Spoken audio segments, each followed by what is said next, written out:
Hi, I hope you guys had a wonderful holiday season. Thank you so much for clicking on my video. I thought I'd give back to you wonderful people that show me so much support. That's right, guys. Today, I give you treasure. Well, kind of. Tell you what, I'll give you information about treasure in the US, and if you find any of it, please remember your friend Mysteries Channel. All right, so the list I compiled is in no particular order. As my usual, I didn't try to go for the well-known treasures because, of course, there have been really great videos on it. I don't think I would actually give you any better information, so I'll leave that at that. No, these are a little bit more obscure. Tell me in the comment section below. I'm just going to list off 3 because my next video is going to be the mega treasure of the Americas and where I think it possibly might be. So, that being said, let's get to it. All right. The Isle of Shoals, New Hampshire. The Isle of Shoals is off the coast of New Hampshire. This offshore group of isles includes Smutty Nose Island, which is said to be particularly rich in possibility for many pirate treasures, including in particular Jack Quelch, Ned Lowe, and William Fly. They were all pirates that used this area. Cotton Mather, a Massachusetts diarist and prominent justice, recorded that Fly's career was especially bloodthirsty, and it only lasted for 35 days before he was tried and hanged in Boston, where Fly helped the hangman tie the knot, for his own neck. Appledore Island and Star Island, not far away, said to be laden with treasure just waiting to be found. Londoner Island, later called Lunging Island, is where Blackbeard is said to have buried treasure in 1718. It is believed that a substantial amount of silver is buried on the landing side of the beach facing Star Island Hotel across the water. Now, Captain Samuel Haley lived on Smutty Nose Island, the one I mentioned at the beginning, in the early 1800s. He and his wife would set a light in the seaward window of their home at night to guide ships as they approached the island. It was towards this light that a few survivors from the Segundo, a ship that wrecked during a terrible storm in 1813, made their way to. Unfortunately, none of them made it. The next morning, Haley found their bodies and buried them, marking them by 14 granite slabs. Captain Haley also found 3 bars of silver on the beach. He used these to build a seawall between Smutty Nose and Malaga Island, which is now Cedar Island. This is the hard part about treasure hunting. You have to go and read the books because so many places have changed over time. He reportedly never looked for any more treasure. Sure he didn't.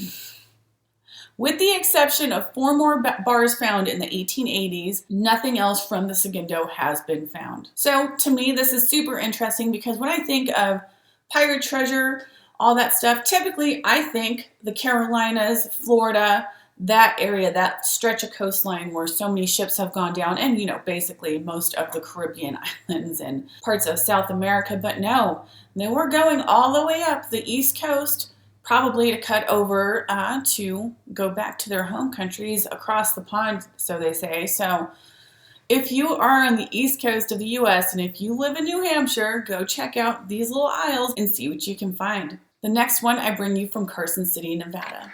I kind of love this one because it is the Wild West of the Western movies. I'm not even joking. The story goes that in 1885, a Wells Fargo stagecoach was heading to Carson City from Virginia City to deposit $62,000 worth of gold coins and bullion from the U.S. Mint. A man named Manners was the driver and O'Fallon was the guard, and in the stagecoach itself there were also 6 passengers.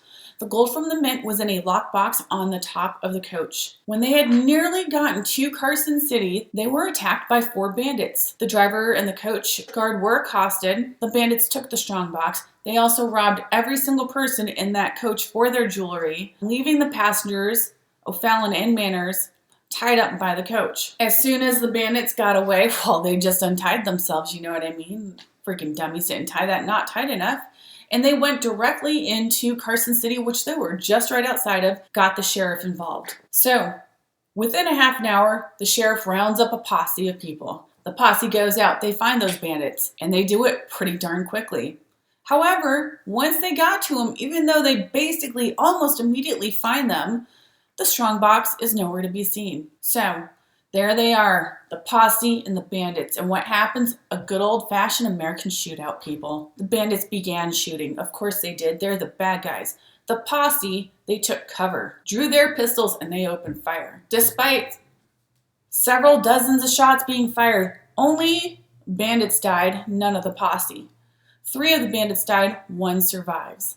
The unlucky 4th bandit was notorious Manuel Gonzalez, who was captured and taken to Carson City jail. He was interrogated for 3 days by both the sheriff and Wells Fargo agents, but he never said a word. So Gonzalez, he goes to trial and he gets sentenced to 20 years in prison for his part in the robbery, despite the lack of gold or jewels being found.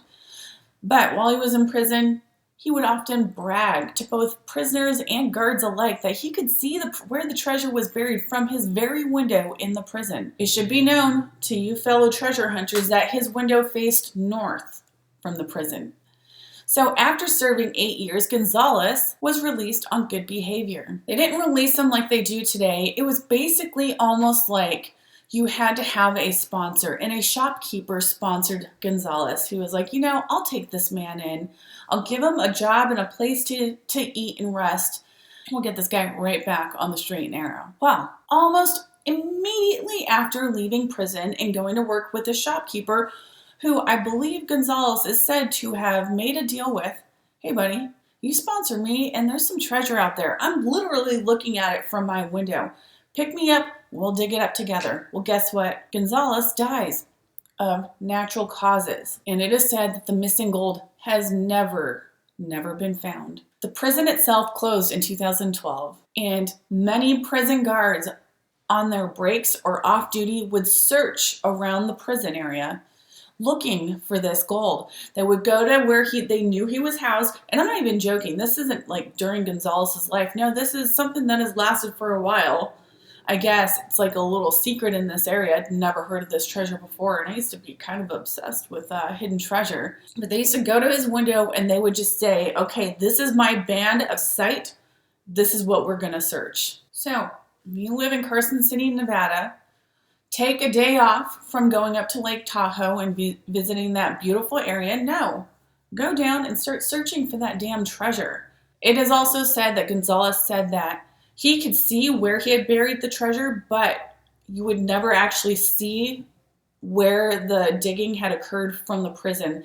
It was in a well-concealed area, but if you were on the other side of the treasure, you would be able to kind of notice it a little bit. So there is that. Now the last one I'm going to bring to you is a place called Pawnee Rock, Kansas.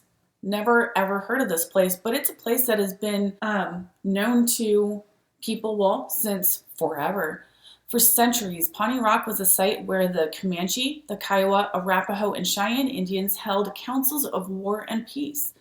The Native Americans fought many battles here. It's a stone citadel, and evidence of those battles can be found to this very day. They also used this area to look out for buffalo and approaching war wagons.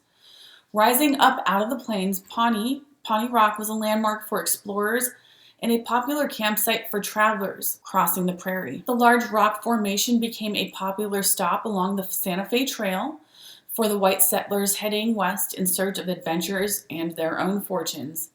Hundreds of thousands of settlers passed this rock on their bid to head west. The rock was considered a midpoint of the long road between Independence, Missouri and Santa Fe, New Mexico.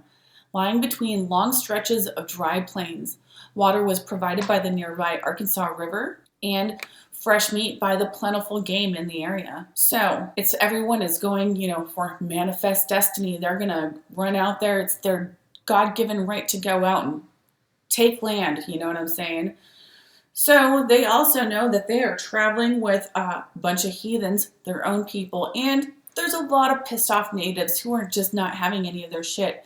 So basically what goes down is you would get to these campsites, and you would bury whatever belongings that were of value that you had, especially coin, especially jewelry and money. So you would set up your camp, or if you're camping out of your covered wagon or whatever, you would set up your camp, you would be cooking, but before you started cooking, you buried your stuff because attacks were common. You could be attacked by other travelers that were in the area or people posing as travelers. You would be attacked by natives that were trying to get you the hell off their land, and you were attacked by people that were absolutely desperate, that might have lost their money in an attack before, and they just knew that their family was going to starve and die, and so they were going to take it from you. So the interesting thing from Missouri, the Missouri line up, going west, there is crazy amounts of treasure buried out there because many of these people did get attacked in the middle of the night and died, and the people that were going to go rob them never found it either.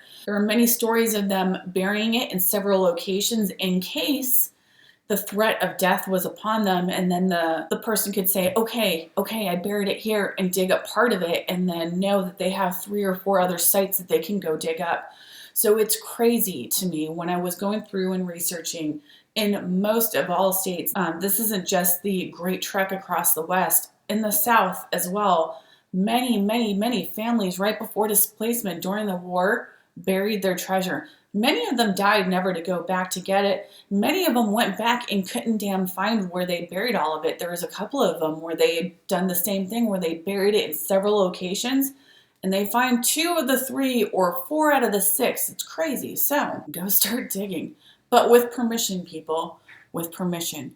So back to Pawnee Rock. Obviously, it's commonplace at this point in time. This is your insurance. You're burying your treasure so that other people can't take it from you. And the truth is, this is a place where many people have died. Blood has been spilt there since the wars centuries ago, and it continued throughout the expansion into the West. And many people died before they could dig up their treasure. So if you're in Kansas, start looking. And also it said that if you take Pawnee Rock here and you did a 2-mile diameter around it, within that 2-mile diameter, a staggering amount of treasure is buried from people over the course of basically 100 years, maybe even further back if the natives were burying anything either. Just remember, on all of these, if you're going to go do it, you might want to ask permission or do it in a stealthy manner so you're not busted, because I don't know the whole legality of it all. But I imagine that if it's private property, you need permission to do it. And just remember, your friend Mysteries channel, hook a girl up. All right, good luck to you. Tomorrow, we'll talk about the motherlode of all damn treasures and the craziest freaking story I might have ever heard. All right, you guys have a great day. Bye.